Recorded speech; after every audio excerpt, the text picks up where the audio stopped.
Ancient engineers built the impossible without any modern tools.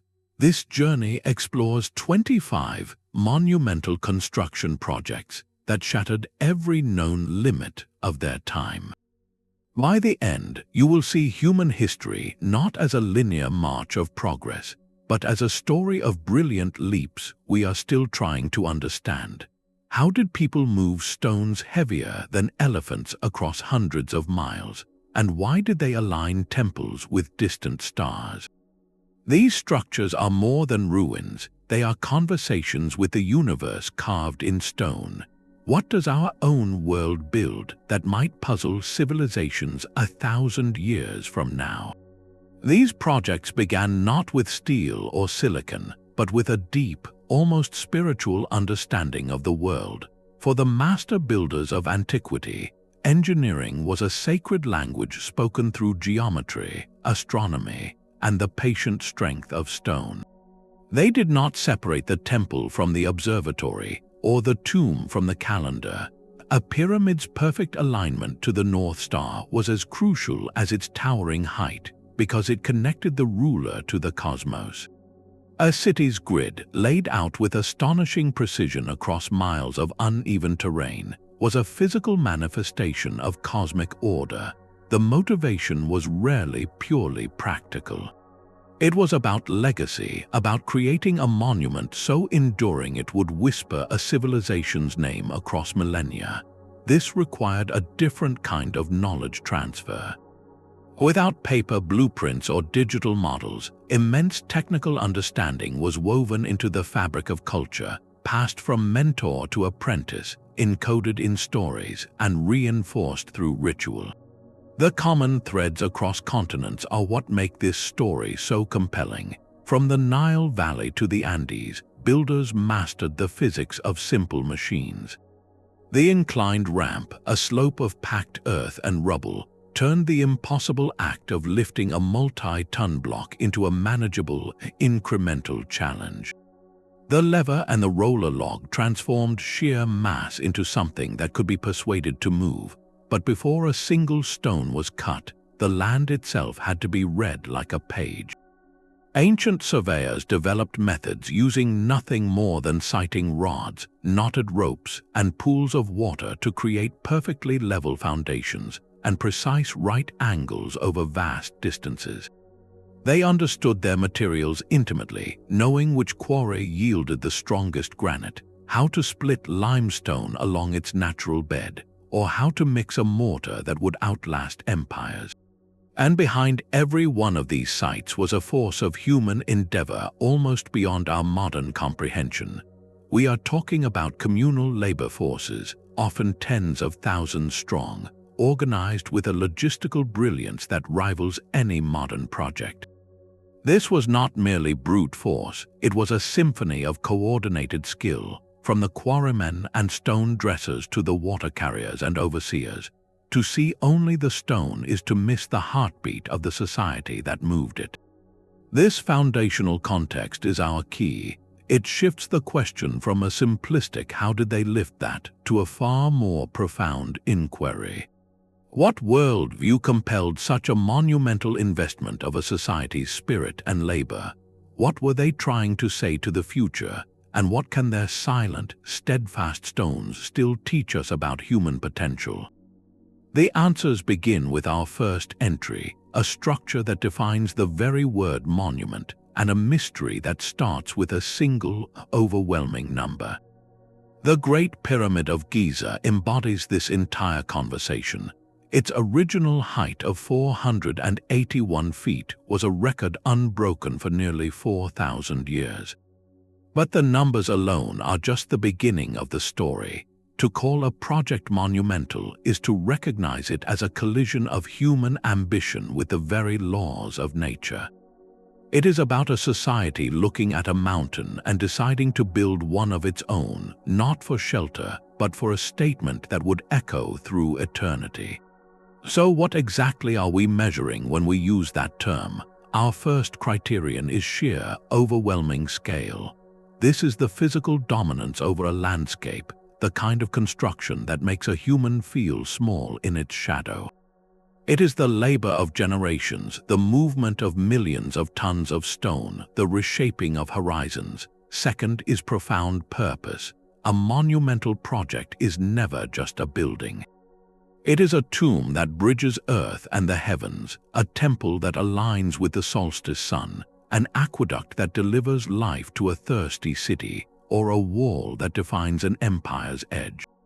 Its function is inseparable from its cultural soul. And third, perhaps most crucially, is radical innovation. This is where engineering limits are not just met but shattered. It is the invention of a new way to solve an old problem, a leap in technique so advanced it seems to appear from nowhere. Now, what were those limits? For ancient builders, they were both tangible and theoretical. The physical limits are the most obvious. How much weight can a team of workers actually lift before the ropes snap? How wide a river can you span with stone before the arch collapses under its own mass? How deep can you dig foundations in soft soil before the walls buckle? These are puzzles of physics and material strength, solved with intuition, experimentation, and sometimes breathtaking risk. But the conceptual limits were just as formidable. These were the boundaries of imagination and organization. How do you feed and house an army of 20,000 workers for decades? How do you transport a 200-ton obelisk down a river without sinking the barges? How do you maintain perfect precision across a construction site that sprawls for miles using only simple tools? Pushing these boundaries required a mastery of logistics, astronomy, geometry, and social coordination that we are only now fully appreciating. When a society successfully challenged these limits, it did more than create a wonder. It permanently expanded the realm of the possible for all who came after. It redefined what a civilization could even dream of achieving. This framework of scale, purpose, and innovation against physical and conceptual limits is our lens. It allows us to look at a silent, weathered stone and see not just a rock but a victory, a moment in time when humanity stared at an impossibility and replied, "Watch this." With that understanding, we begin our countdown not at the top but with a foundation. Our number 25 starts not with a bang but with a whisper from the earth itself. A structure that proves true monumentality often begins by moving the world, not by building upon it. 2.3 million blocks of stone. That single, staggering number is the heart of the Great Pyramid's enduring mystery. For the pharaoh Khufu, this was not merely a tomb, it was a machine for immortality, a mountain of geometry designed to launch a soul into the cosmos. Completed around 2,560 years before the Common Era, its original smooth casing of white Chora limestone would have blazed under the Egyptian sun, a man-made beacon visible for miles. The precision is what truly defies belief. Its base is leveled to within less than an inch across its entire 13-acre footprint, and its sides are aligned to the cardinal directions with an error of just a fraction of a degree. This is not the work of rough approximation. It is the signature of a civilization that had mastered the sky, the land, and stone itself. How did they achieve such accuracy with simple copper tools and rope? The quarries were miles away. One prevailing theory involves the ingenious use of water. Researchers suggest that wetting the sand in front of a massive wooden sled drastically reduces friction, allowing a team of workers to move a 2.5-ton block with relative ease. This simple trick of physics could explain the transportation, but the lifting is another puzzle entirely. The internal ramp theory proposes that as the pyramid rose, a spiraling corridor was built inside the structure itself, allowing blocks to be dragged upward in a continuous, enclosed climb. This would solve the issue of building and later dismantling an enormous external ramp, a project almost as massive as the pyramid itself. Then there are the chambers deep within, spaces that feel more like a celestial instrument than a resting place. The Grand Gallery, with its soaring corbelled ceiling, is an architectural marvel of balance and acoustics, and those narrow shafts, once called air shafts, are now understood to point directly toward specific stars sacred to the ancient Egyptians, like Sirius and Orion's belt. This was astronomy made permanent, a stone telescope aimed at the heavens to guide the pharaoh's journey. The pyramid did not just push the limits of scale, it synthesized scale with an almost unimaginable precision. It married earthly engineering with celestial ambition, creating a benchmark so high that the world would not see its like again for nearly 4,000 years. It whispers a question to us across the centuries. What does it take for a society to commit its entire heart, its genius, and its labor to a single perfect idea?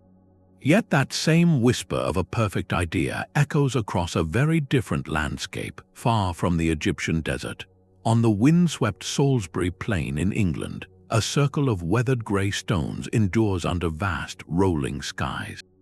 This is Stonehenge, a monument that asks a different kind of question. It is not about reaching for the heavens from a single peak, but about marking the eternal, rhythmic dance of the heavens themselves. Constructed in phases over 1,000 years, beginning around 3,000 years before the Common Era, its final form is a masterpiece of Neolithic engineering.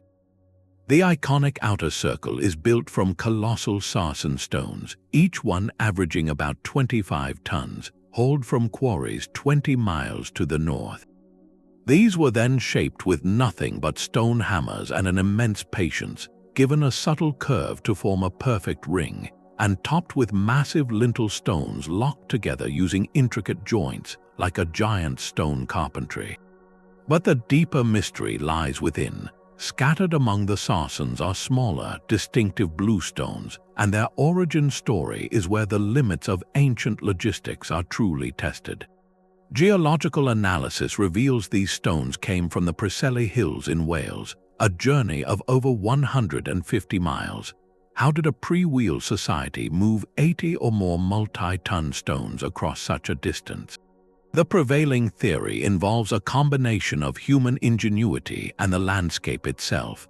The stones were likely dragged on sledges and rollers down to the waterways, then loaded onto rafts or lashed between canoes to travel along the Welsh coast and up rivers before the final overland haul to the plain. This was not a single Herculean effort, but a sustained, generational undertaking of coordinated transport that required detailed knowledge of the terrain, seasons, and tides.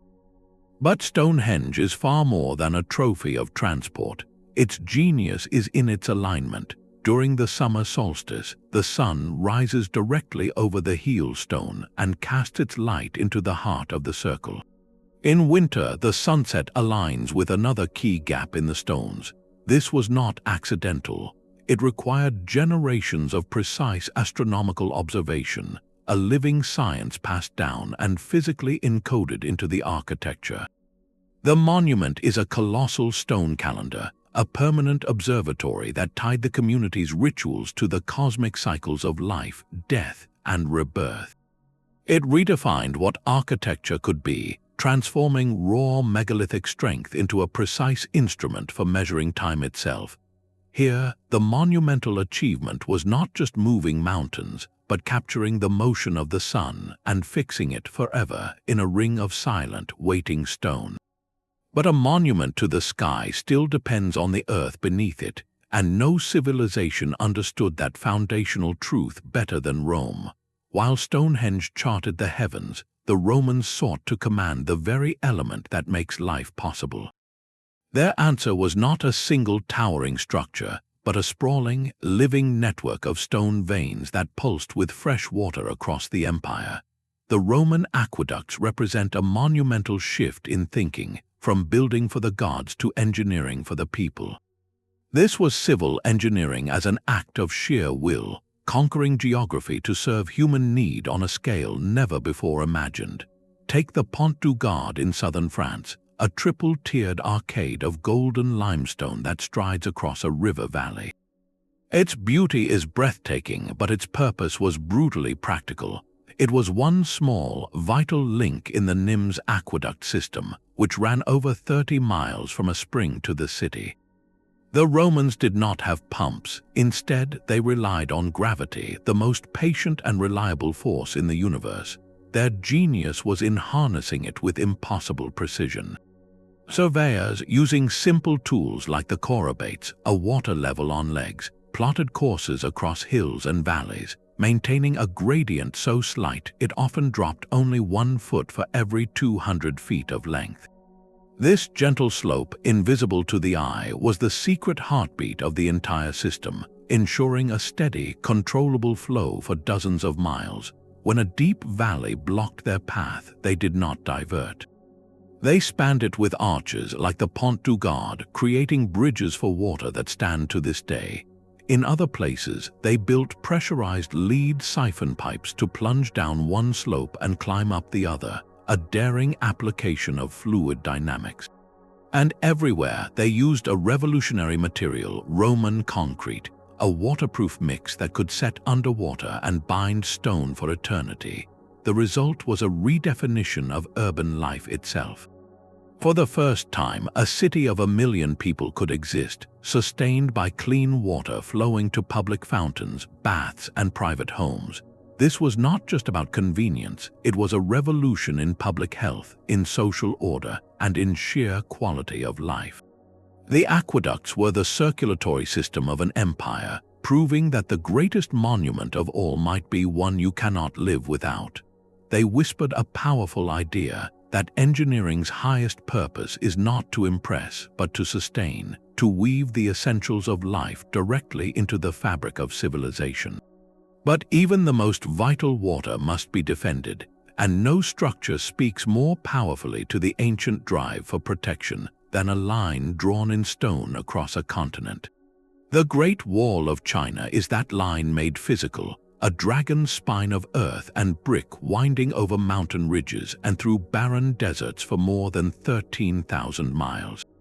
It is the ultimate monument not to creation but to preservation, a project so vast it redefined what a border could be.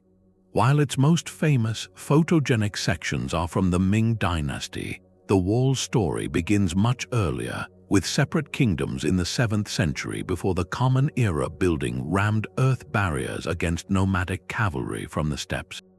Over centuries, these disjointed segments were linked, rebuilt, and reinforced by successive dynasties, creating not a single wall but a layered tapestry of Chinese history written in mortar and stone. The material itself tells a story of adaptation. In the arid western deserts, builders used what was available, mixing local soil with gravel and reed layers to create surprisingly durable tamped earth walls. In the rocky, forested mountains of the east, they quarried stone for a solid core, and during the Ming period, they perfected the use of kiln-fired bricks and mortar, creating the formidable, crenellated battlements we recognize today. This material evolution was driven by a relentless logistical puzzle. How do you sustain an army of laborers and soldiers in the most remote and inhospitable landscapes on Earth? Supply chains became lifelines, with grain and materials transported by cart, mule, and human porters along the very wall they were building. But the true genius of the wall lies in its integration with the land. It was not forced upon the terrain, it was woven into it. Builders followed the highest ridges, not just for the defensive advantage, but because it was often easier to build along a natural rocky spine than to level a path across a valley. Watchtowers were placed at regular intervals within sight of each other, creating a communication network where signals from smoke by day or fire by night could relay a message hundreds of miles in just hours. This was not a passive barrier, it was a sensory system, an early warning network of stone and human vigilance. The wall redefined the limit of geopolitical engineering. It was a statement in earth and brick that said, "Here, the empire ends." It created a psychological divide as much as a physical one, shaping the identity of a civilization by defining what lay outside. It stands today not merely as a relic of conflict, but as a staggering testament to the sheer, sustained will required to hold a line against the horizon, generation after generation, until the land itself became a fortress. But a wall defines a border, while an amphitheater creates a world within a world. In the very heart of Rome, the Flavian Amphitheater, which we know as the Colosseum, represents a monumental pivot in purpose. Here, engineering was not deployed for defense, worship, or water, but for something equally powerful, the orchestration of human drama itself. Completed in the year 80 under Emperor Titus, it was a masterclass in concrete, crowd psychology, and controlled spectacle. Its iconic elliptical shape was not merely aesthetic, it was a stroke of genius for visibility and crowd flow, ensuring that tens of thousands of spectators, estimates range from 50 to 80,000, all had a clear view of the arena floor. This was mass entertainment engineered on an unprecedented scale. The true innovation, however, lies in what you cannot see. The familiar image of towering arches is just the shell. The revolutionary core was Roman concrete, a versatile, fast-setting material that allowed builders to create the complex, weight-bearing vaults that supported the immense tiered seating. This was not a solid heap of stone. It was a carefully calculated lattice of arches and passages, a hollow mountain designed to channel the movement of a small city in and out with stunning efficiency through its numbered entrances and exits, the vomitoria.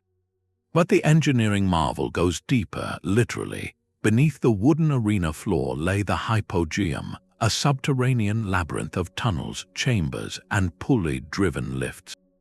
This was the backstage machinery of ancient spectacle. Through a system of capstans and counterweights, elaborate scenery, wild animals, and combatants could be raised through trapdoors onto the stage, creating sudden, dramatic reveals that must have felt like magic to the audience above.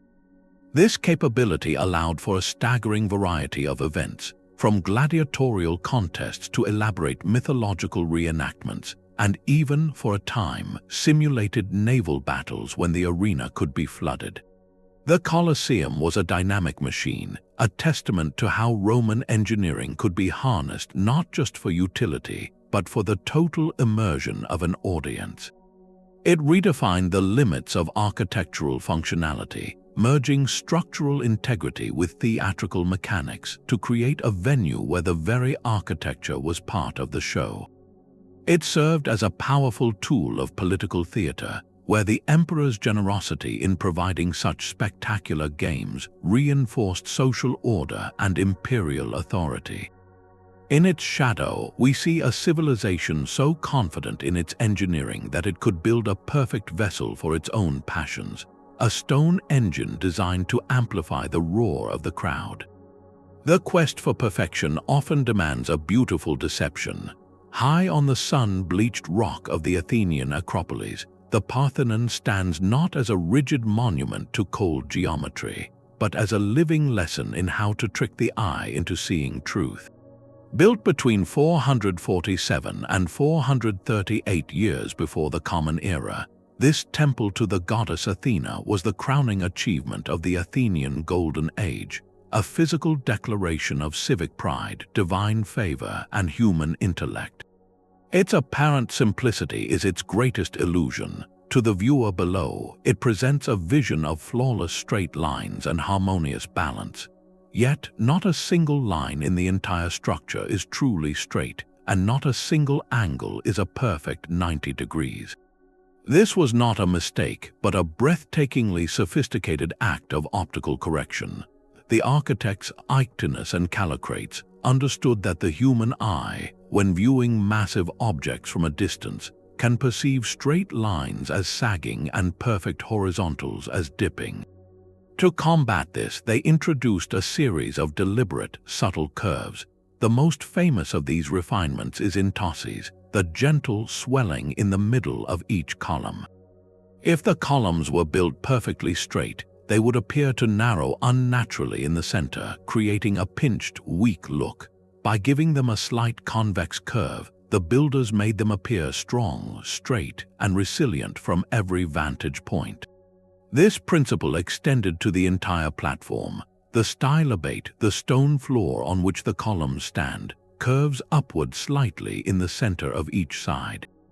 This counteracts the illusion that a perfectly flat base would seem to sag under the weight of the temple. Even the columns themselves lean inward ever so slightly. If you were to extend their lines upward, they would meet nearly a mile in the sky.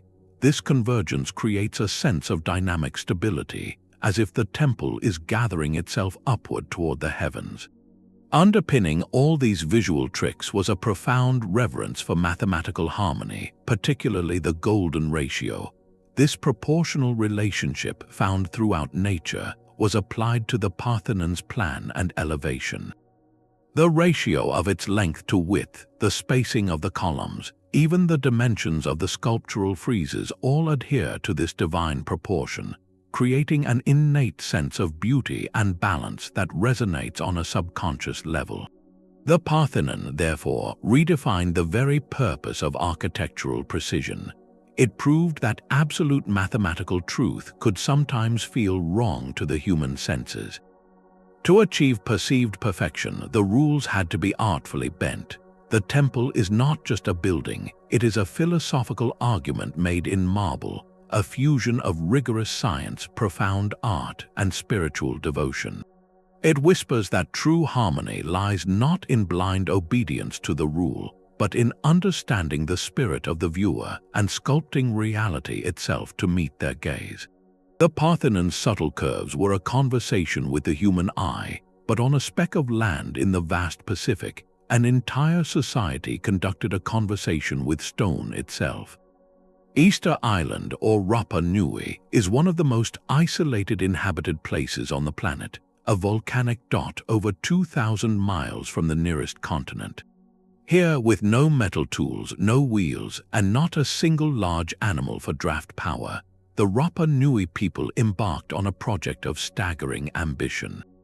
They carved nearly 1,000 monolithic human figures called Moai from the soft volcanic tuff of the Rano-Raraku quarry. These statues are not small. They average 13 feet tall and weigh around 14 tons, with the largest unfinished colossus left in the quarry stretching to a staggering 65 feet and an estimated 270 tons. The sheer scale of production is one mystery, but the greater puzzle lies in the landscape. Dozens of these giants were transported, some up to 11 miles across rugged terrain, to be erected on stone platforms called ahu along the coastline. How did a few thousand people move a multi-ton block of stone that far, with only ropes, logs, and their own collective strength? For decades, the dominant theory involved a slow, grinding process of sliding the statues on log rollers or atop a wooden sled. But recent experimental archaeology has proposed a method so dynamic it seems to defy belief: the walking theory. In this scenario, teams of rope pullers would rock a moai from side to side, using its own rounded base and forward-leaning design to literally walk it across the landscape in a controlled, upright shuffle.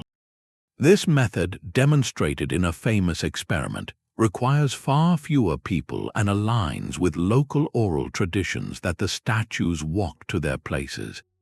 It suggests a profound, intuitive understanding of physics and rhythm, turning an impossible haul into a coordinated, almost ceremonial procession. This achievement redefines the limits of isolated innovation. With no outside influence or trade for new ideas, the Rapa Nui solved a monumental engineering problem through pure, iterative experimentation and communal effort. But to see only the transport is to miss the heart of the matter. The moai were not built for show. They were sacred vessels. Each one represented a deified ancestor, their oversized heads and elongated features designed to be recognized from great distances.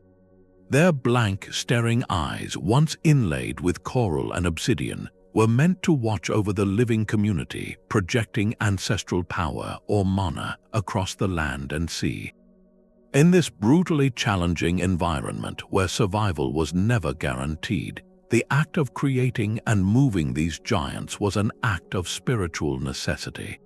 It was an investment of a society's entire labor and identity into a covenant with the past, a desperate and beautiful attempt to ensure continuity and protection by giving stone a face and a name.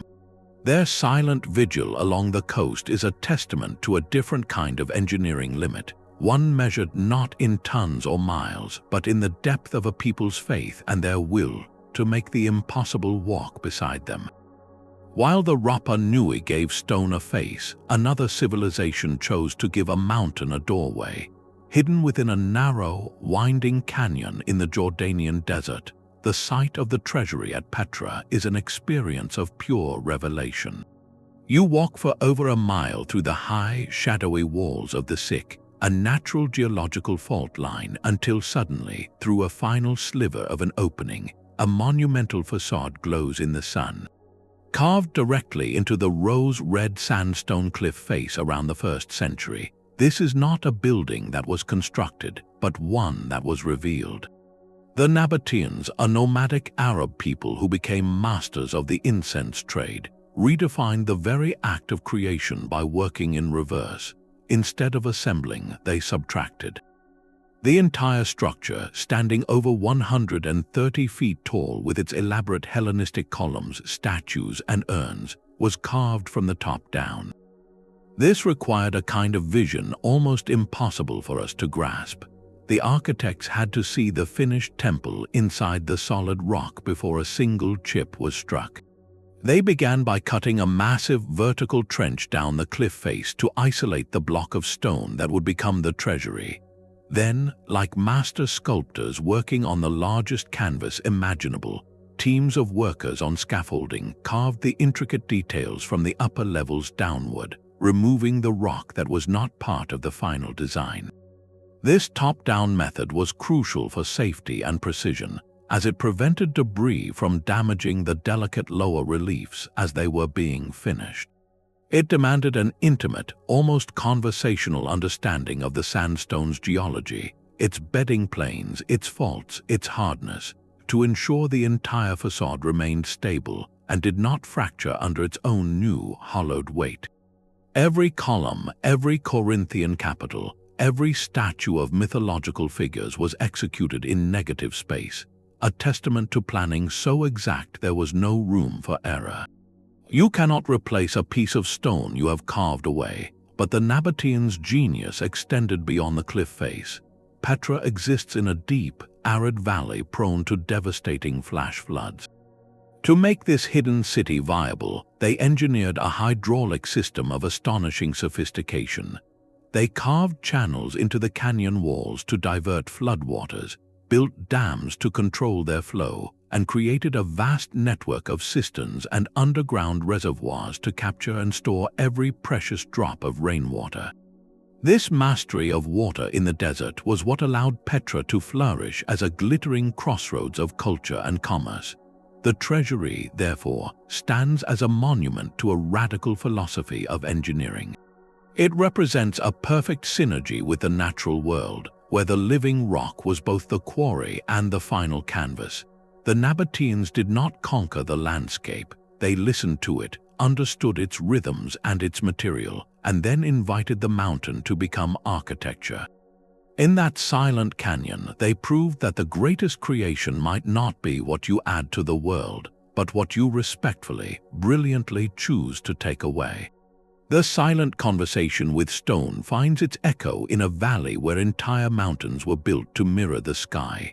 Far from the carved facades of Petra, in the highlands of central Mexico, lies the vast ceremonial metropolis of Teotihuacan.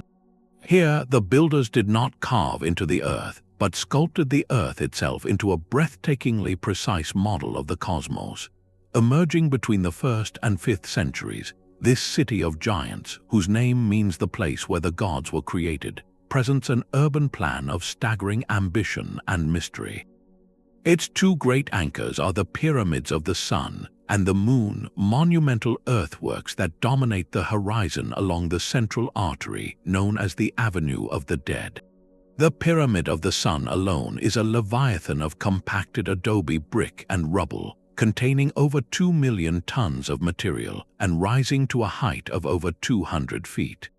Its construction was an act of communal faith on a scale that rivals the Great Pyramids of Egypt, yet it was built without the wheel, without metal tools, and without any written records to tell us why. The true genius of Teotihuacan, however, is not in any single structure but in the harmony between them. The entire city is a frozen celestial diagram. The layout is meticulously aligned, not to the cardinal directions as we know them, but to a point 15.5 degrees east of true north. This specific orientation is not arbitrary. Researchers believe it was carefully chosen to track the Pleiades star cluster as it set on the horizon, a celestial event of deep ritual significance tied to agricultural and ceremonial cycles. The Pyramid of the Sun is positioned so that on specific dates, its shadow interacts with the contours of the nearby Cerro Gordo mountain, and the Pyramid of the Moon perfectly frames the sacred mountain's peak from the southern end of the avenue. This was landscape engineering of the highest order, where natural topography and human-built monuments were woven together into a single, sacred instrument for marking time and honoring the gods. To orchestrate such a precise vision required a society of profound organization. Teotihuacan was home to over 100,000 people at its peak, making it one of the largest cities in the ancient world. This population was not housed haphazardly. Archaeologists have uncovered vast complexes of standardized apartment compounds, multi-family dwellings built from the same volcanic stone and arranged in a grid-like pattern across the city. These were not slums but planned, well-constructed residences, suggesting a highly structured social order where labor was coordinated and rewarded. The construction of the pyramids themselves would have required the sustained effort of thousands of workers, organized into teams for quarrying, transporting materials, and executing the precise alignments. This level of social coordination, without any evidence of a singular, all-powerful ruler, is one of the city's most enduring puzzles. It speaks to a collective vision so powerful it could mobilize generations toward a common architectural and spiritual goal. Teotihuacan redefined the limits of what a city could be. It was not merely a place to live, it was a physical manifestation of a cosmological belief system, a machine for connecting the earthly and the divine. Every step along the avenue of the dead, every alignment of a pyramid, was a deliberate act of world-building. The society that built it remains enigmatic, its language unknown, its rulers unnamed. Yet its legacy is written in the very bones of the landscape, a testament to the human desire to build heavens on earth, to order chaos into geometry, and to ensure that even if names are forgotten, the alignment of a pyramid to a distant star cluster will whisper their understanding of the universe for millennia to come. A dome that seems to float on a halo of light is not merely an architectural feat, it is a theological statement. In the year 537, in the heart of the newly consecrated Hagia Sophia in Constantinople, Emperor Justinian is said to have looked up at that impossible ceiling and declared, "Solomon, I have surpassed you." He was not boasting of wealth but of a new kind of space. The architects Isidore of Miletus and Anthemius of Tralles were given a monumental and dangerous task: to cap a square building with a perfect, soaring circular dome, creating an interior so vast and unobstructed it would feel like the vault of heaven itself. The Roman Pantheon had already achieved a magnificent dome, but it sat upon a thick, circular drum of concrete. The challenge in Constantinople was different: how to gracefully transition from a square base to a round dome without the entire structure collapsing under its own weight. The solution was as elegant as it was revolutionary: the pendentive. Picture a dome sitting on top of 4 massive arches that form a square. The curved, triangular spaces left between the tops of the arches and the base of the dome are not just empty gaps, they are structural masterpieces. The architects filled these spaces with carefully shaped, curved masonry, the pendentives. These triangular forms act like smooth, continuous sails, channeling the immense weight of the dome down through the corners of the supporting arches and into the four massive piers below. It was a brilliant act of structural alchemy, turning a square into a circle, but the genius did not stop there. To make the dome appear to hover, they ringed its base with 40 windows. When sunlight streams through, it illuminates the golden mosaics and creates a radiant band that visually severs the dome from the walls below. The eye is tricked. The massive stone ceiling seems to be suspended by divine will alone. For nearly 1,000 years, this was the largest enclosed space in the world, a cathedral that redefined the sensory experience of worship. It was not a dark, cavernous hall, but a space flooded with celestial light, a physical manifestation of the Byzantine ideal of divine wisdom. This single building fused Roman engineering audacity with a new, Eastern architectural language, creating a template that would inspire mosques and churches for a millennium. It whispered that the greatest engineering leaps are those that dissolve the boundary between stone and spirit, making the heavy seem weightless and the earthly feel divine. From a dome that dissolved stone into light, we journey to a jungle where an entire universe was carved from sandstone. In the dense forests of Cambodia, Angkor Wat rises not as a single temple, but as a complete cosmic diagram in stone. Constructed in the early 12th century under the Khmer King Suryavarman II, it is the world's largest religious monument, a sprawling complex that covers over 400 acres. Its original purpose was to serve as a state temple and eventual resting place for the king, but its ambition was far grander.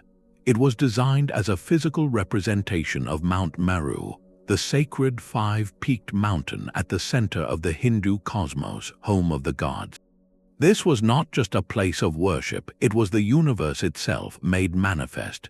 The first clue to its genius lies in what surrounds it. A massive moat over 600 feet wide encircles the entire complex. To the casual observer, this is a defensive or decorative feature, but its true function was profoundly practical.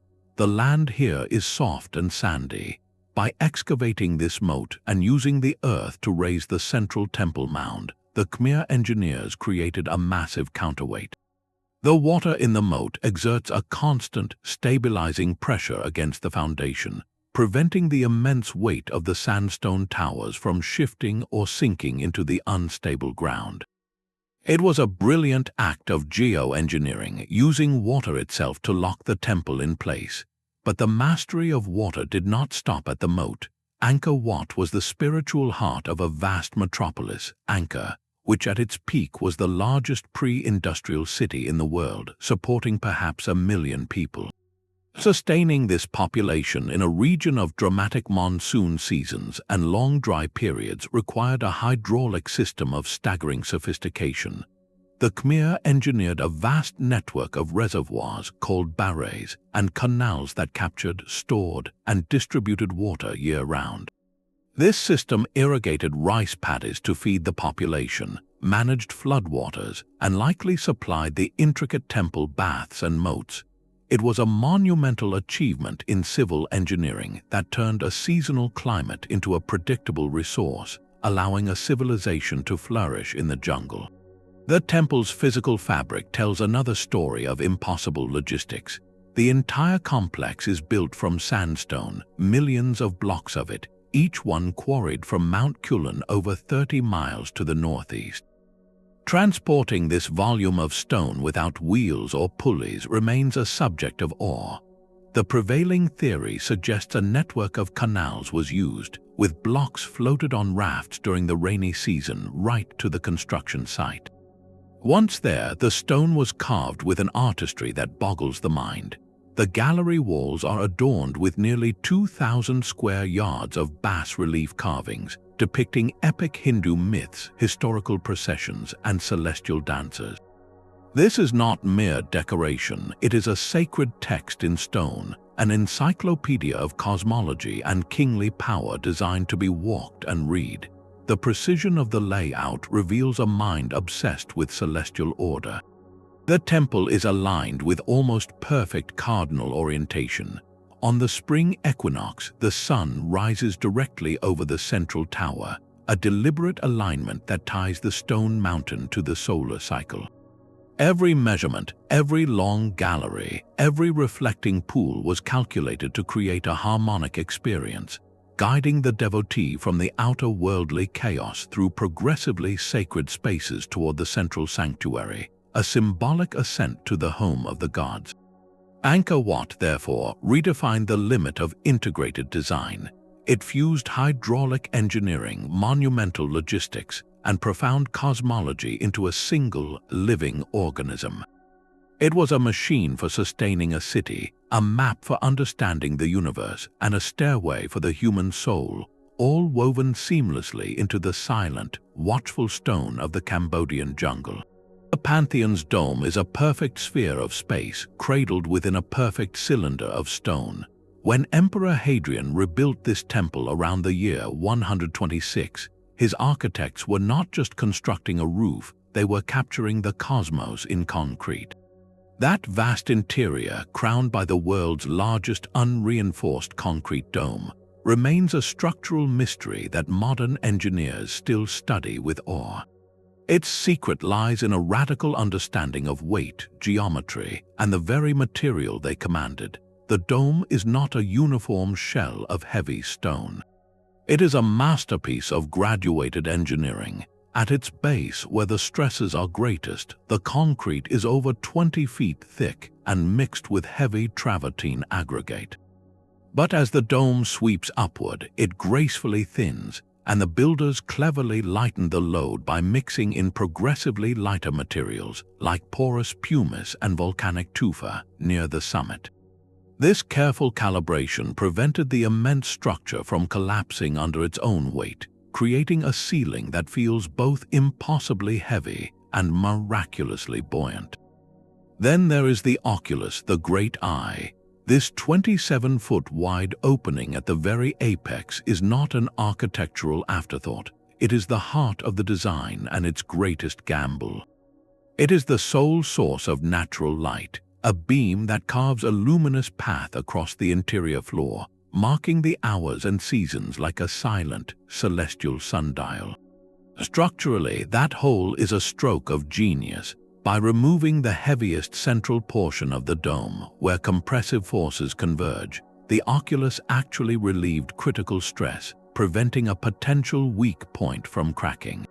It transformed a structural necessity into a spiritual conduit. The acoustics within this space are part of its magic. The dome's perfect hemispherical shape and the reverberant concrete create a haunting, lingering soundscape where a whisper can travel with uncanny clarity. This was not an accident. It was an engineered experience designed to amplify ritual and make human voices resonate within the cosmic model. The Pantheon did more than push the limits of concrete. It redefined the relationship between interior space and the sky. It proved that architecture could frame emptiness itself, using solid mass to sculpt a volume of light and air that feels both profoundly human and divinely ordered.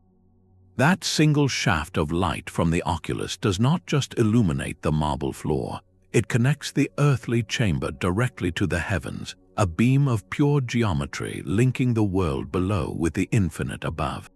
A hummingbird with a wingspan wider than a jumbo jet lies dormant on the desert floor. On the arid, wind-scoured plains of southern Peru, the Nazca people performed an act of engineering that defies conventional perspective. Between 500 years before the Common Era and 500 years after, they transformed 500 square miles of desert into the world's most colossal canvas. They did not build upward but inward, carefully removing the dark, oxidized surface stones to expose the lighter, creamy subsoil beneath. This created stark, contrasting lines that have resisted erosion for over a millennium. The resulting geoglyphs are not small markings, they are monumental drawings on a terrain-wide scale. The hummingbird stretches over 300 feet, the condor spans nearly 440 feet, and a perfectly straight line runs arrow straight for over 9 miles across the rolling desert.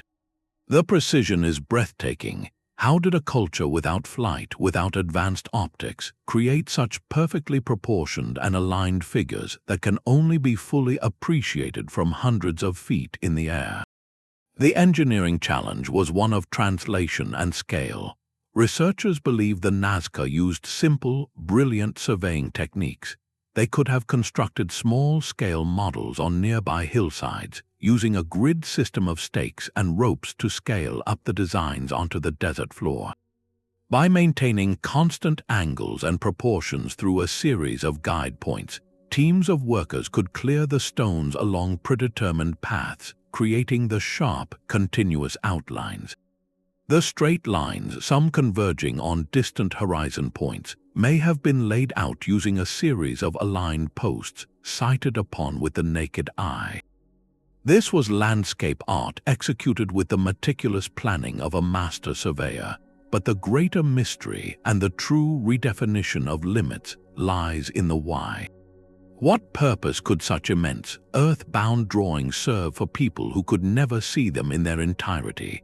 The theories are as vast as the drawings themselves. Some propose an astronomical function, with certain lines pointing to solstice sunrises or important star clusters, turning the desert into a giant celestial calendar. Others suggest a deep religious purpose, with the lines acting as sacred pathways for ritual processions, and the animal figures representing spirit beings or constellations, meant to be seen by deities in the sky. A compelling modern theory focuses on water, the most precious resource in that arid land. Many lines lead to or from sources of underground water, and the animal figures are often associated with fertility and rain in Andean cosmology. The geoglyphs may have been a kind of massive ceremonial map and offering to summon life-giving water from the earth and sky. The Nazca lines force us to expand our definition of engineering. This was not about creating shelter or spanning a river. It was about inscribing meaning directly onto the skin of the planet. It showcased an ability to conceptualize and execute a grand, unified vision across an immense and unforgiving canvas, a testament to a culture that thought in miles, not inches, and communicated with the cosmos through the language of the earth itself. Their silent, sprawling gallery asks us a profound question. What does a society choose to say when it writes its message not on parchment, but across the very face of its world? A civilization's true signature is not just what it builds, but how it chooses to bind the world together. In the rolling hills of southern Africa, the ruins of Great Zimbabwe offer a powerful answer, written entirely in stone without a single drop of mortar. From the 11th to the 15th centuries, the Shona people created a capital of staggering scale and sophistication, its very name meaning Great House of Stone. The centerpiece, the Great Enclosure, is a breathtaking display of dry stone construction. Its walls, snaking over 800 feet in circumference and soaring to heights of over 30 feet, were built without any binding agent. The builders achieved this not through magic but through a profound, patient mastery of their material. They selected granite blocks from the surrounding hills, then carefully shaped them using other, harder stones. Each block was painstakingly trimmed to fit snugly against its neighbors, creating interlocking courses that shifted and settled as one solid mass. This technique, demanding an almost superhuman level of skill and patience, resulted in walls so stable they have endured for centuries through wind, rain, and the passage of time. One of the most striking features is the elegant chevron pattern, a herringbone design of darker stone set into the wall face.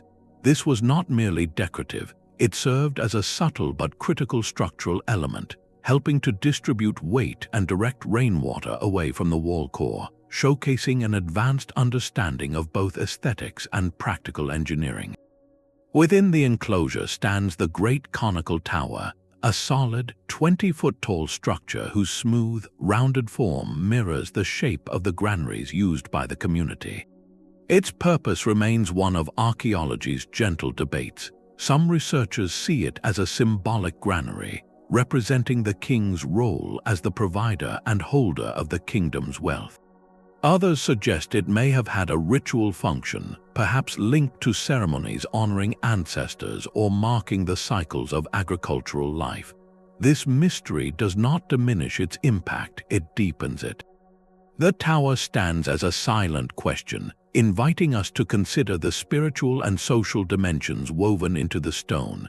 The entire complex, from the hill complex overlooking the valley to the sprawling ruins below, redefined what was possible in sub-Saharan African architecture.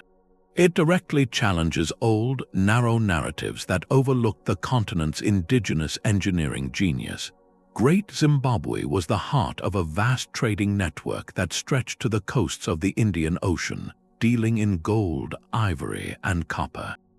The scale of the city, capable of housing perhaps 18,000 people, speaks to a highly organized, wealthy, and complex society with specialized craftspeople, administrators, and builders.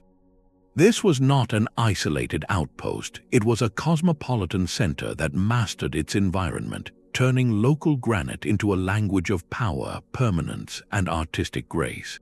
Its silent, mortarless walls tell a story of a civilization that understood that true strength lies not in forcing materials together, but in finding the perfect fit.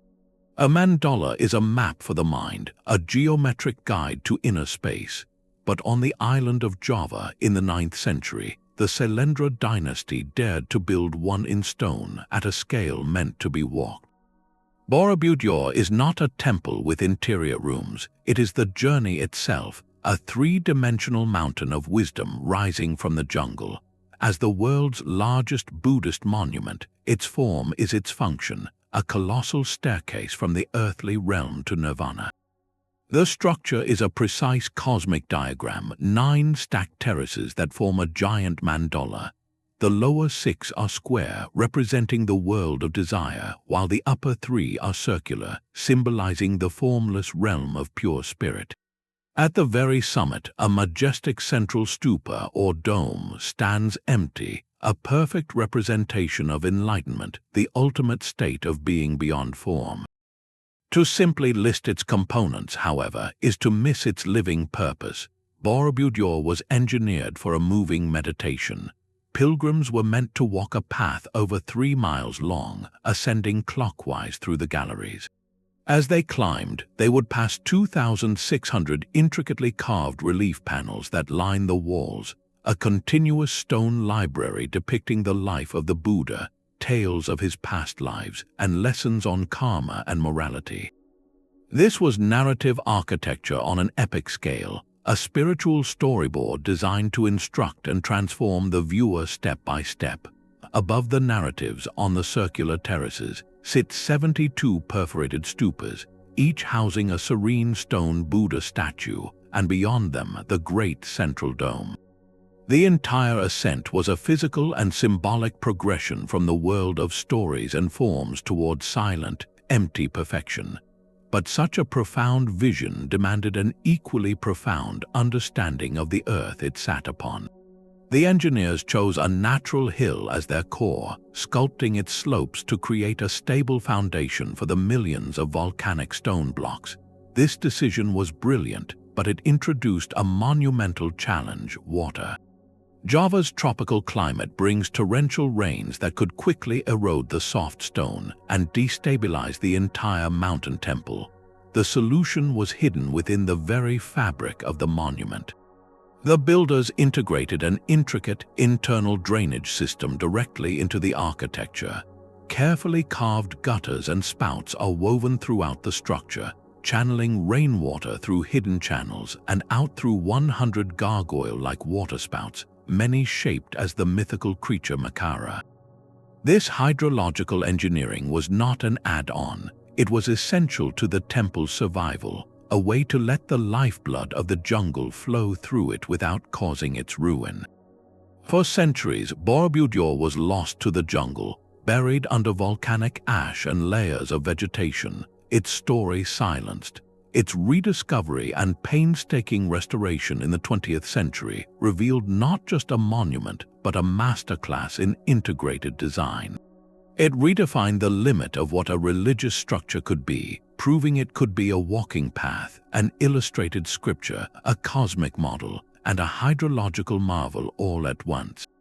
It stands as a testament to the idea that the greatest spiritual journeys require the most grounded engineering, a mountain of stone built to guide the human heart upward, one mindful step at a time.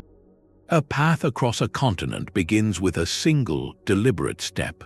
The Qhapaq, or Royal Road of the Inca, was not one road, but an entire nervous system of stone and earth, a network of over 25,000 miles that stitched together the most extreme terrain on the planet.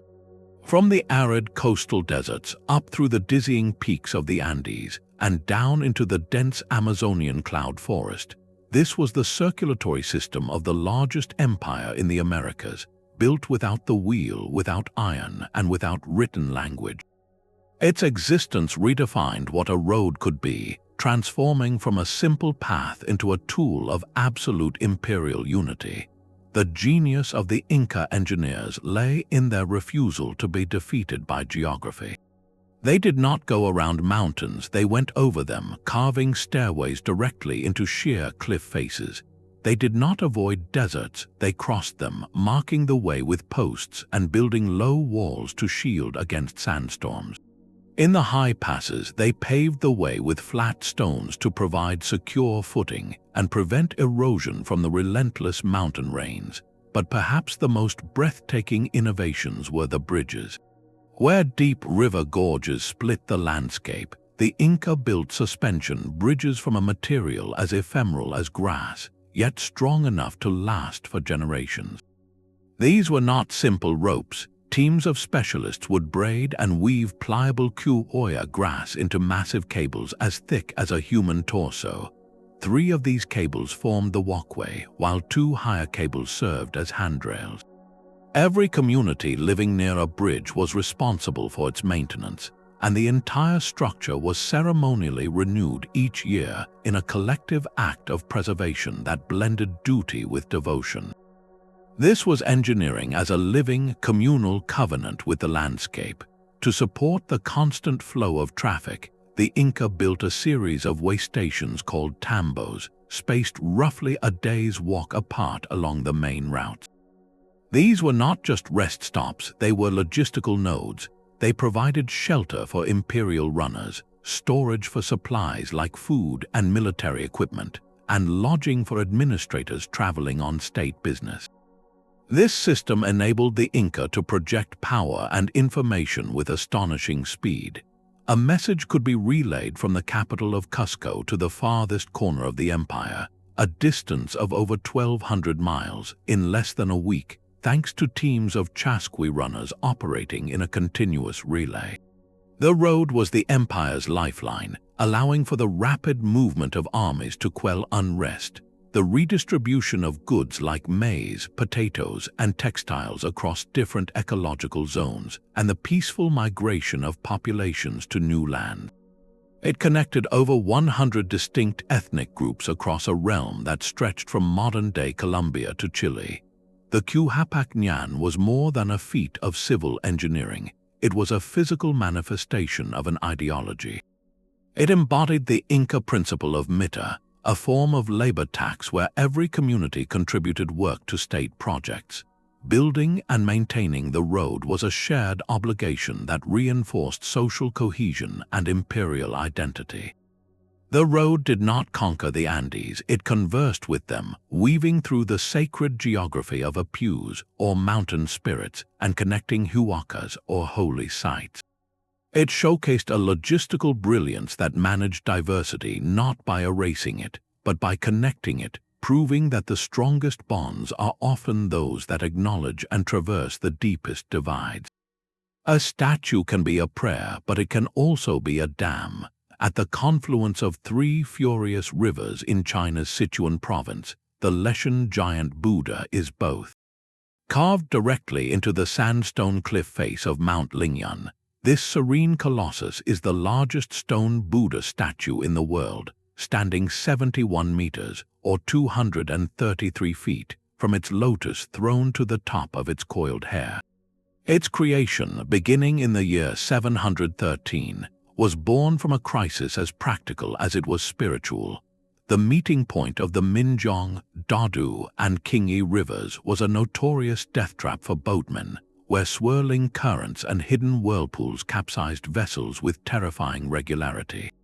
A Buddhist monk named Hai Tong proposed a radical solution, not a wall of stone, but a monument of faith. He believed the spiritual presence of a giant Buddha would calm the turbulent waters and protect those who traveled them. This was not mere superstition. It was a vision that fused divine intervention with direct environmental action. The project would take 90 years to complete, spanning the lifetimes of its original patrons, a testament to a commitment that transcended any single generation. The logistical challenges were as monumental as the statue itself. How do you carve a figure the height of a modern office building into a sheer cliff, and do it in a way that ensures its survival for centuries? The master artisans employed a brilliant top-down strategy. Instead of carving from the base upward, they began at the top of the cliff, sculpting the head and shoulders first, and worked their way downward. This method was crucial for safety and efficiency, as it allowed workers to lower debris directly to the base without damaging the delicate, emerging features below. Scaffolding was built into the cliff face itself, a temporary wooden lattice that became a city in the sky for the sculptors. But the true engineering genius of the Leshan Buddha is hidden within its stone body. The region's humid, rainy climate posed a severe threat. Water seeping into cracks could freeze, expand, and slowly shatter the sandstone from within. To combat this, the builders engineered a sophisticated, concealed drainage system. A network of channels was carved behind the statue's hair, within its ears, and down the folds of its robes. These channels, invisible to the viewer below, act like a stone circulatory system, collecting rainwater and directing it safely away from the statue's core and out through discrete openings, preventing erosion and structural damage. This hidden hydrology has kept the Buddha intact for over 1,200 monsoons. The removed rock from the carving was not wasted. It was strategically deposited into the raging river at the cliff's base. Over years, this immense volume of stone altered the riverbed itself, taming the whirlpools and diverting the most dangerous currents away from the main navigation channel. The statue became an active part of the landscape's hydrology, a geological intervention dressed in robes of peace. The Leshan giant Buddha, therefore, redefined the purpose of monumental sculpture. It was not an isolated object of contemplation placed upon the land. It was a dialogue with the land. It served as spiritual guardian, civil engineer, and navigational aid in one serene stone form. It proves that the most enduring monuments are those that listen to the problems of the living world and answer not just with beauty, but with a deeply practical, enduring grace. A labyrinth is more than a maze, it is a story waiting to be walked. On the sun-drenched island of Crete, the Palace of Knossos was that story built in stone, a sprawling, multi-leveled world that thrived over 3,500 years ago. As the vibrant heart of the Minoan civilization, this was not a fortress or a solitary temple, but a living, breathing administrative and cultural hub, a city within a palace. Its scale is still staggering, a complex of over 1,000 interconnected rooms spreading across acres of land, with some sections rising several stories high. This architectural ambition alone redefined what was possible in the Bronze Age, but the true genius of Knossos lay in the details of daily life, in how it made advanced technology feel effortless and beautiful. Step inside, and you would find light wells, open shafts built into the architecture that funneled sunlight deep into the interior courtyards and lower chambers, banishing the gloom and creating a sense of airy openness. The walls were alive with art, adorned with vivid frescoes depicting leaping dolphins, graceful priestesses, and ceremonial processions, all rendered in brilliant blues, reds, and golds. This was a palace designed not just for function, but for sensory delight, a place where aesthetics and innovation were woven from the same thread. Perhaps its most revolutionary feature, however, was hidden beneath the painted floors. The Minoans engineered one of the world's earliest known comprehensive sanitary systems. A sophisticated network of terracotta pipes channeled fresh spring water into the palace for drinking and bathing.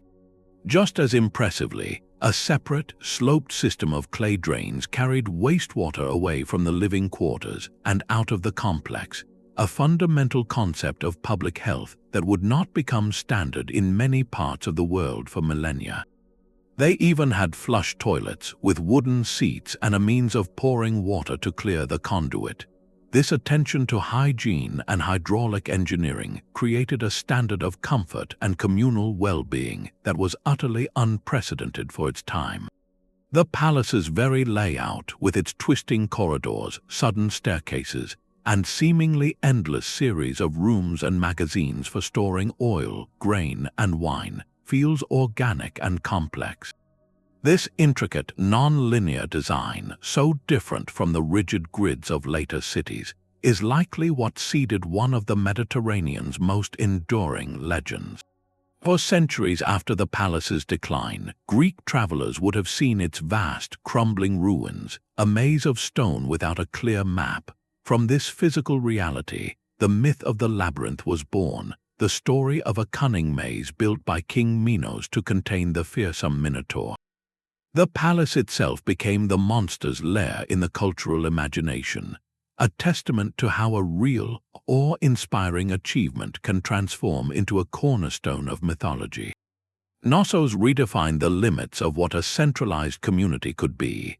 It was a place of commerce, governance, ritual, and artistry all fused together, showcasing a society that valued technological progress, aesthetic beauty, and communal living in equal measure.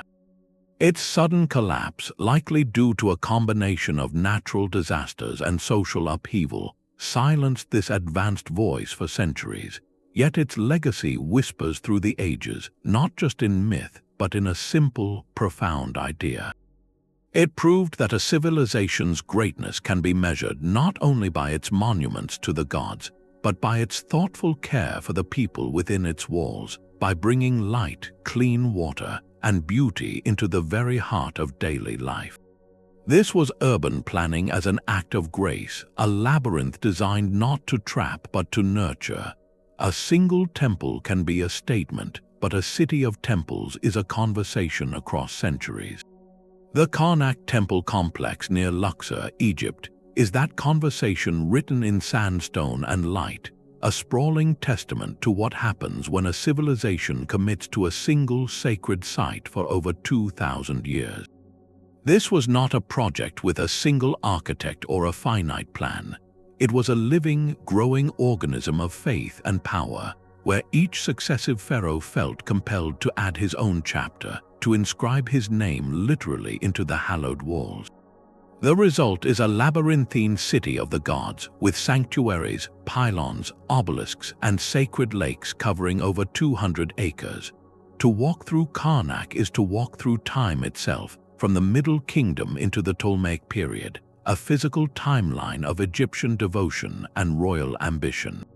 The scale is almost incomprehensible, a monument not to a moment, but to the relentless, accumulating will of generations. Yet within this vastness, one space stands apart for its sheer, overwhelming power, the Great Hypostyle Hall.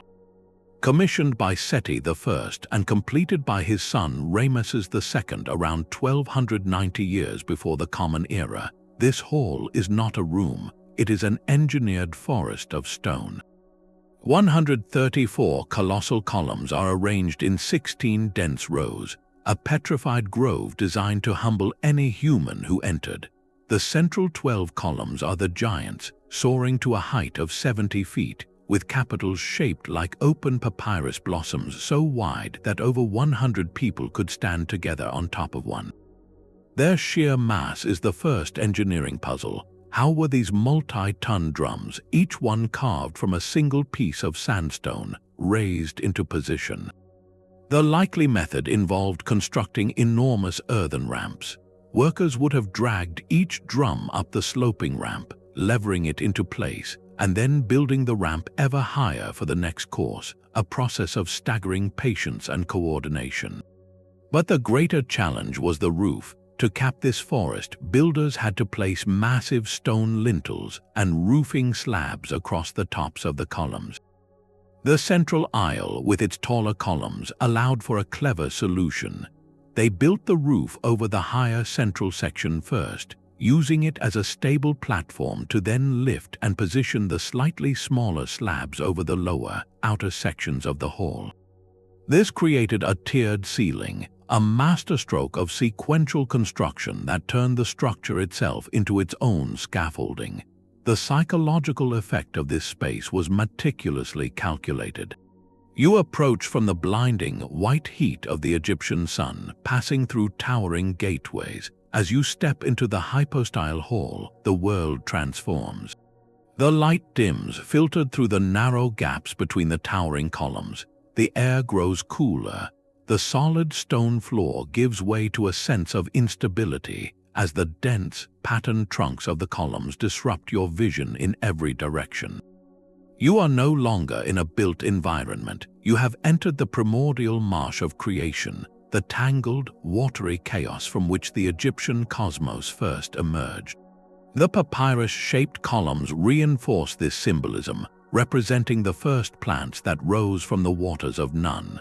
This was sacred architecture as a full sensory and spiritual experience, engineered to make you feel small, to disorient you, and then to guide you toward the inner sanctum, the Holy of Holies, where the god Amun-Ra resided.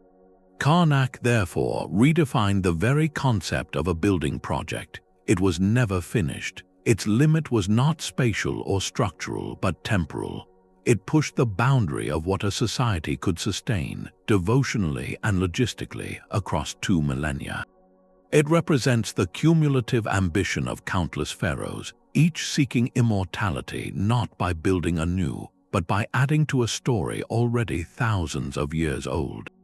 In its endless courtyards and shadowed halls, we see a different kind of engineering triumph, one measured not in a single brilliant leap, but in the quiet, persistent determination to keep a conversation with the divine alive, stone by stone, generation after generation. A city should not defy gravity, yet at Mesa Verde it does. High on the sun-baked plateaus of the American Southwest, the ancestral Pueblones performed an act of architectural audacity that feels less like construction and more like a careful negotiation with the cliff itself. Around the year 1200, they began moving their communities from the mesa tops into the immense, sheltered alcoves that pockmark the canyon walls, creating the breathtaking cliff palace and scores of other dwellings. This was not a retreat, but a strategic evolution, a redefinition of what a village could be. They built not upon the land, but within it, using the existing rock overhang as a natural roof and fortress wall. The scale is intimate yet staggering, with Cliff Palace alone containing around 150 rooms and 23 kivas, those circular, subterranean chambers sacred to ritual and community life, all nestled into a single, sweeping sandstone cavity. The engineering here is one of exquisite adaptation. The builders quarried sandstone blocks directly from the alcove floor and walls, shaping them with stone tools into rectangular blocks. These were then laid with a mud-based mortar, creating multi-story structures that rose to follow the contours of the natural ceiling. The masonry is precise and tight, the walls leaning slightly inward for stability, a technique that has allowed these delicate-seeming structures to cling to the cliff face for over 800 years. But the true genius lies in the integration of systems. In this arid environment, water was life. the ancestral Pueblones engineered a sophisticated collection system, carving channels into the cliff top to direct precious rainwater and snowmelt into catchment basins and seeps within the alcoves. They positioned their dwellings to maximize solar gain, with the overhang providing shade in the fierce summer heat, while allowing the low winter sun to penetrate deep into the alcoves, warming the stone walls and living spaces. The kivas, often built partially underground, maintained a stable, cool temperature year-round, perfect for storing food and hosting ceremonies. This was architecture as a deep environmental dialogue. The cliff dwellings provided unparalleled defense, not just from potential conflict, but from the elements themselves. The alcoves offered protection from wind, rain, and snow, while the sheer cliff face made access nearly impossible for anyone not using the carefully concealed hand and toe-hold trails.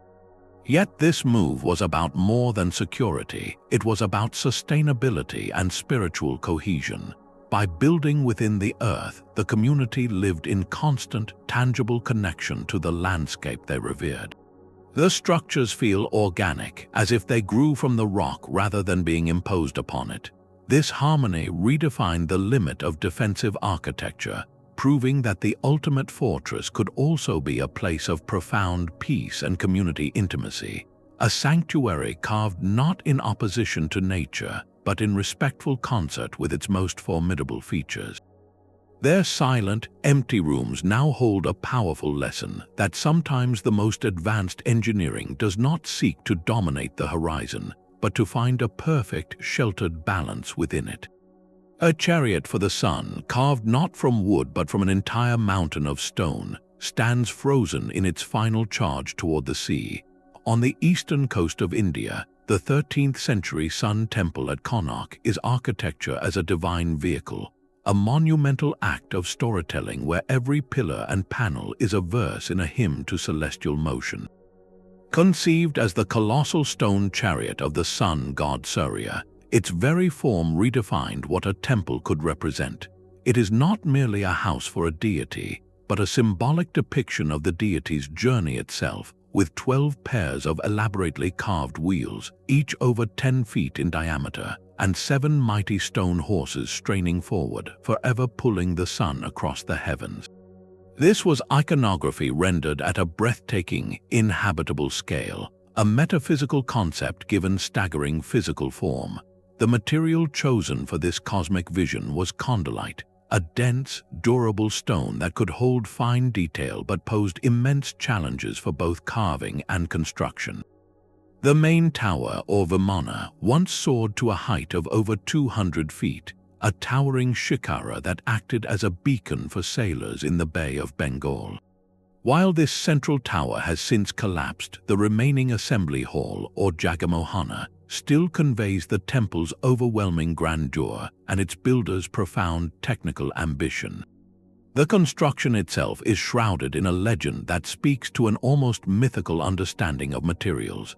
Stories passed down through centuries suggest that the builders set a powerful lodestone at the very peak of the main tower. This magnet was said to be so strong that it interfered with the magnetic compasses of passing ships, reportedly causing vessels to wreck upon the shore. While the historical truth of this is debated, the legend persists as a cultural memory of the temple's perceived power, a narrative that blends advanced material knowledge with a commanding, almost supernatural presence on the landscape. The true, verifiable genius of Qhapaq, however, is encoded in its stone wheels. These are not static decorations. Each of the 24 wheels is a masterpiece of intricate carving, depicting floral patterns, mythical beings, and scenes of daily life. But they serve a dual, brilliant purpose. The spokes of each wheel are carved with such precision that they function as accurate sundials. The shadow cast by a spoke moves across the carved markings, telling the time of day with remarkable accuracy. This transforms the entire temple base into a giant, decentralized timekeeping instrument, where time itself is measured by the shadow of the chariot meant to carry the sun. This integration of art, astronomy, and practical mechanics is unparalleled. The temple's precise east-west alignment ensures that the first rays of the rising sun would strike the main entrance, illuminating the inner sanctum and bathing the stone chariot in a divine glow, a daily reenactment of the cosmic cycle it was built to celebrate. The Sun Temple of Qhapaq, therefore, represents a monumental leap in symbolic engineering. It pushed the limits of architectural narrative, proving that a structure could be a religious text, a cosmic model, and a precise scientific instrument simultaneously. It blurred the line between sculpture and architecture, between devotion and astronomy, creating a monument where form, function, and profound spiritual meaning were forged from the same block of stone. It stands as a testament to a vision where building a temple was not enough. The goal was to build a fragment of the cosmos itself, to capture the eternal journey of light and time in a silent, waiting chariot of rock. A chariot for the sun is a magnificent idea, but what about an engine for an entire society's well-being? In the heart of ancient Rome, the baths of Caracalla were exactly that, a colossal machine dedicated not to war or worship, but to the health and harmony of the people themselves. Completed in the year 216, this was not a simple public bathhouse. It was a city within a city, a sprawling 33-acre complex of leisure, learning, and luxury that could welcome over 1,600 citizens at a single time. To walk through its gates was to step into a monument dedicated to the Roman ideal of civilized life, a place where engineering was deployed not to conquer enemies, but to conquer discomfort, idleness, and social division. This was public utility reimagined on an imperial, almost unimaginable scale. The sheer ambition began with the most fundamental need, water. To feed this aquatic paradise, the Romans did not simply tap into the existing city supply. They built a dedicated aqueduct, the Aqua Antoniniana, a branch of the mighty Aqua Marcia, channeling millions of gallons of fresh water directly to the complex every single day. This guaranteed a constant, clean flow for the sprawling sequence of pools, from the frigidarium's chilly plunge to the tepidarium's warm lounge, to the coldarium's steamy, dome-covered heat. But bringing the water was only half the battle. The true engineering marvel was in mastering the very temperature of the air and water itself, a feat achieved through the hypocaust system. Beneath the ornate marble floors, a hidden world of furnaces roared. Their heat was channeled through a network of hollow brick pillars, creating a space for hot air to circulate like breath beneath the floors and inside the walls. This radiant heat warmed the rooms and pools above to precise, luxurious levels. The system was so effective that the grand vaulted ceilings of the caldarium, built of concrete and brick, soared to heights that would have been bitterly cold without this ingenious underfloor technology. It was climate control engineered 2,000 years ago, a silent, invisible servant making vast, monumental spaces intimately comfortable. Yet the baths were far more than a triumph of hydraulics and heating. They were a holistic center for Roman life. After bathing, a citizen could stroll through expansive gardens adorned with sculptures, exercise in the open-air palestra, or browse one of the two on-site libraries, one for Greek texts and one for Latin. There were shops, lecture halls, and spaces for social gathering. This multifunctionality was the project's true innovation. It redefined the concept of a public space from a single-purpose building into an integrated campus for cultural enrichment. Here, the body was cleansed, the mind was engaged, and the community was strengthened, all under one magnificent roof. The baths of Caracalla demonstrated that the highest use of a society's technical genius could be to elevate the everyday experience of its people, to weave hygiene, recreation, and intellect into the very fabric of civic identity. It stood as a powerful statement that an empire's strength was measured not only by its legions, but by the quality of life it could engineer for its citizens. In its echoing, ruined halls, we hear the echo of a revolutionary idea that public luxury, thoughtfully and brilliantly delivered, is itself a cornerstone of civilization. The Mediterranean sun beats down on a landscape of golden limestone, where the oldest known conversation between humanity and monumental architecture still echoes. On the islands of Malta and Gozo, the Giza, dot above Gantaja and Hagia temples stand not as ruins but as origin points, constructed over a 1,000-year period beginning around 3,600 years before the Common Era. These are the world's oldest free-standing stone structures, a fact that quietly reorders our entire timeline. They were ancient when the Great Pyramid was still an idea in the desert, and they were already weathered when the first stones of Stonehenge were set into place. This simple truth is staggering. It means that the human impulse to build in stone on a grand scale, to create permanent sacred spaces, did not begin with the civilizations we usually celebrate. It began here with a small, isolated island society whose name we do not even know. What they left behind is a profound architectural puzzle. The temples are built from colossal blocks of the local Globigerina limestone, some weighing well over 50 tons. These are not haphazard piles. The ground plans are sophisticated, featuring a series of lobed chambers or apses, arranged in a cloverleaf pattern around a central axis. You walk through a monumental trilithon entrance, a doorway made of 2 upright stones capped by a massive lintel, and you enter a carefully orchestrated procession of spaces. There are altars, niches that may have held sacred objects, and evidence of carved screens that once separated the inner sanctums from the outer courts. This is architecture with a clear sense of ritual progression, designed to guide the community from the profane world into a series of increasingly holy spaces. The construction methods vanish into the silence of prehistory. How did a population numbering perhaps in the low thousands, with no metal tools and no draft animals, quarry, transport, and erect these multi-ton blocks? The limestone itself provides a clue. When first quarried, Globigerina is relatively soft and can be shaped with stone and wood tools. It hardens upon exposure to air. This means the builders were working with a forgiving material, but the logistics of movement remain a monumental mystery. The most likely theory involves a system of ropes, wooden rollers, and levers, combined with the sheer coordinated power of hundreds of people. They may have used rounded stone balls as primitive ball bearings beneath sledges, easing the friction as they inched the blocks across the rocky ground. The act of raising the massive lintels to cap the doorways would have required ingenious ramp systems or lever and fulcrum techniques, a breathtaking feat of collective physics and patience. Beyond the engineering, the temples whisper of a deep, symbolic life.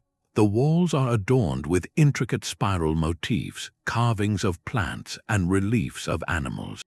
Most striking are the numerous corpulent figures, statues of full-bodied women discovered on site. Archaeologists interpret these as representations of a mother goddess or a deity of fertility, central to a society whose survival depended on the cycles of land and sea. The temples themselves are often aligned with celestial events. At Hagia, for example, a small, carved aperture allows the rays of the summer solstice sunrise to penetrate the dark interior and illuminate a specific stone altar.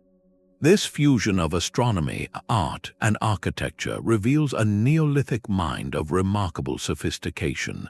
The Maltese temples ultimately redefined the very dawn of architectural ambition.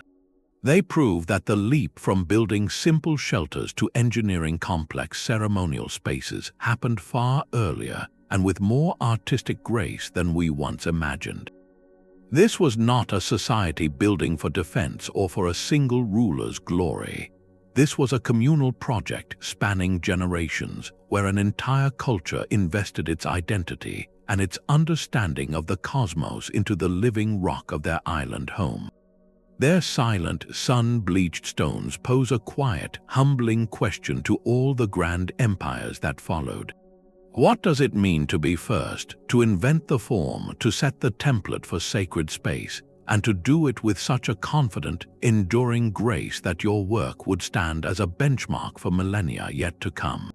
The silent, life-giving network of a Qanat begins with a single vertical shaft, a dark puncture in a sun-scorched plain. Across the high deserts of ancient Persia, this was the first stitch in a hidden tapestry of survival, a technology so elegant it redefined the very possibility of civilization in places where water seemed a distant memory. The Qanat is not a river nor a canal. It is a man-made underground stream, a gently sloping tunnel carved through earth and rock that acts as a subterranean siphon, coaxing water from distant mountain aquifers down to thirsty valleys and settlements.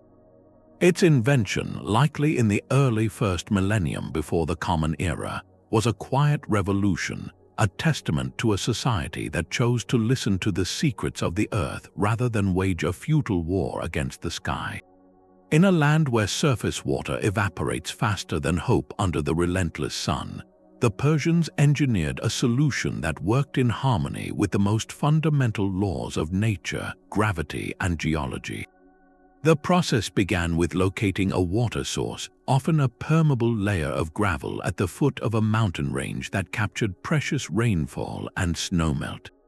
From this mother well, skilled surveyors, using nothing more than simple sighting tools and an intuitive grasp of slope, would plot a straight-line course toward the settlement or farmland that needed water. Then the monumental yet invisible work began. Teams of specialized diggers, known as muqanis, started at the destination point and began carving the underground channel backward toward the source. At regular intervals, sometimes every 50 to 100 feet, they dug vertical access shafts down to the level of the emerging tunnel. These shafts served a triple purpose. They provided ventilation for the workers far below, they were conduits for removing excavated soil and rock, and once the Qanat was complete, they became permanent maintenance portals, allowing future generations to descend and clear blockages or repair collapses. This backward construction method was a stroke of logistical genius. By starting at the outlet, the diggers always knew the exact, gentle slope required, typically a drop of only 1 foot for every 1,000 feet of length. This minuscule gradient was the system's heartbeat, ensuring a steady, manageable flow without erosion. If they had started at the source and dug downhill, even a tiny miscalculation could have sent the tunnel plunging too deep, missing the target settlement entirely. The scale of this hidden labor is almost beyond comprehension. Some of the great Qanats of Persia stretched for over 30 miles, with thousands of access shafts dotting the desert like a line of silent, breathing pores. The longest known, in the city of Gonabad, runs for about 26 miles and has mother wells reaching depths of over 1,000 feet. Building such a network required not just physical endurance but a profound, almost sacred knowledge. The muqanis had to be geologists, understanding which soil layers were stable enough to tunnel through and which required timber supports. They had to be hydrologists, reading the subtle signs in the rock and soil to trace the hidden water table. This was not brute force excavation, it was a precise, patient dialogue with the underground world. The impact of this technology was civilization itself. A single Qanat could transform a barren valley into a lush oasis of orchards, wheat fields, and thriving towns. The water emerged cool and clean at the surface, flowing into channels that fed communal baths, gardens, and homes. It enabled cities like Yazd and Kerman to become glittering centers of culture and trade in the heart of the desert. The system was inherently sustainable and equitable. Because the flow was constant and governed by gravity, it could be reliably shared according to strict time-based water rights, preventing conflict and fostering community cooperation. The Qanat required no pumps, no external power, only the initial immense investment of labor and the ongoing covenant of maintenance. It left the landscape above almost untouched, a network of life that whispered beneath the feet of travelers and the roots of date palms. This was engineering as an act of profound humility and foresight.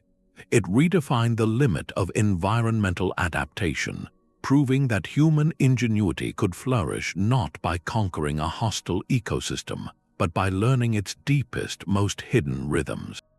The Qanats supported the Achaemenid, Parthian, and Sasanian empires, becoming the unseen circulatory system upon which palaces and armies ultimately depended. They stand as a monument not of stone but of absence, of the cool, dark void that made life in the light possible. In a world increasingly concerned with sustainable resource use, the ancient Qanat offers a timeless lesson. The most revolutionary infrastructure is often the one that works with quiet, patient efficiency, hidden from view, ensuring that life continues to flow where it is needed most, one gentle, gravity-fed drop at a time. An army of 8,000 men stands in eternal silence, waiting for a command that will never come.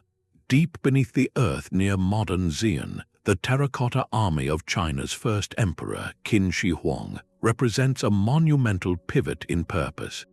This was not engineering for the living, but for the perpetual guard of a single individual's journey beyond death, a feat that redefined the very concept of funerary art through the staggering mechanics of mass production. Created in the late 3rd century before the Common Era, this clay legion was the emperor's solution to an ancient dilemma. Earlier dynasties had practiced the ceremonial practice of taking real retainers and soldiers into the afterlife, a tradition of profound loss.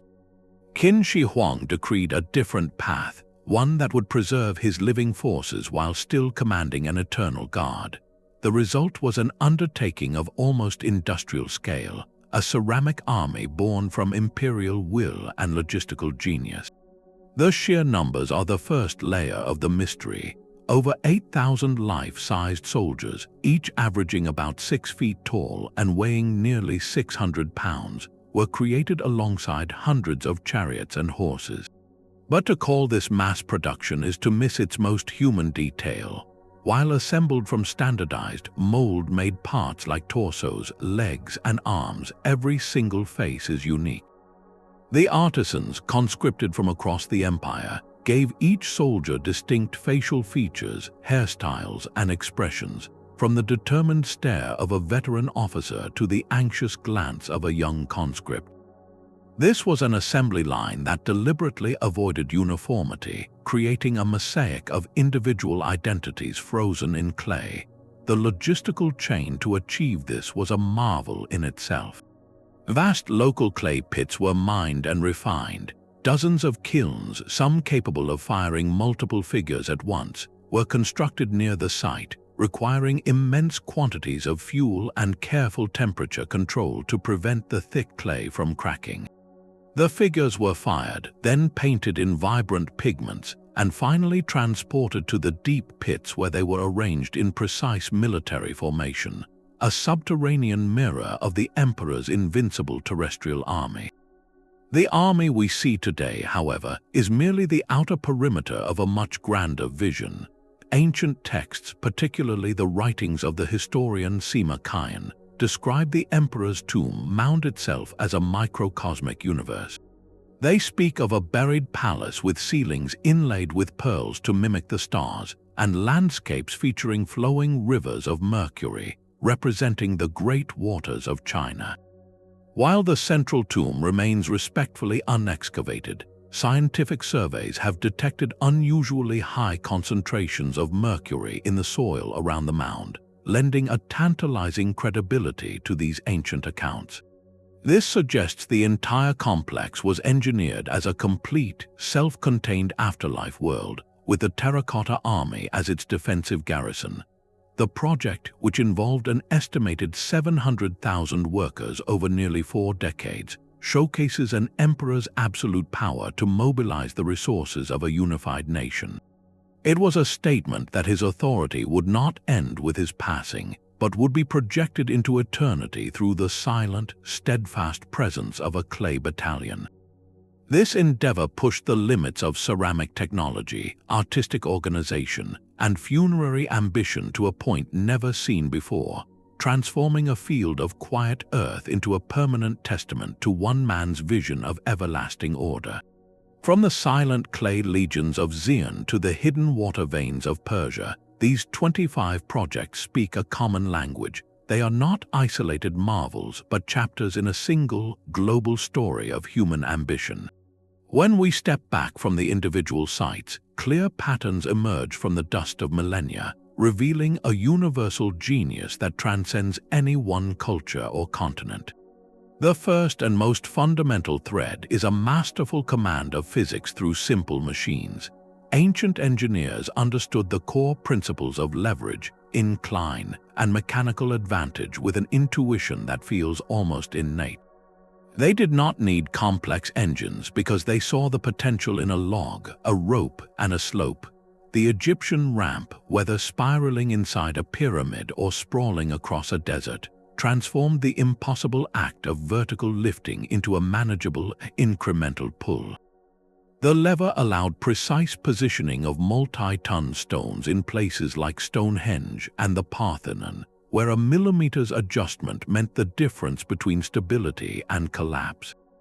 The roller log and the sledge, often aided by wet sand to reduce friction, turned mountains into mobile monuments, as seen in the epic journeys of Easter Island's Moai or the Bluestones to Salisbury Plain.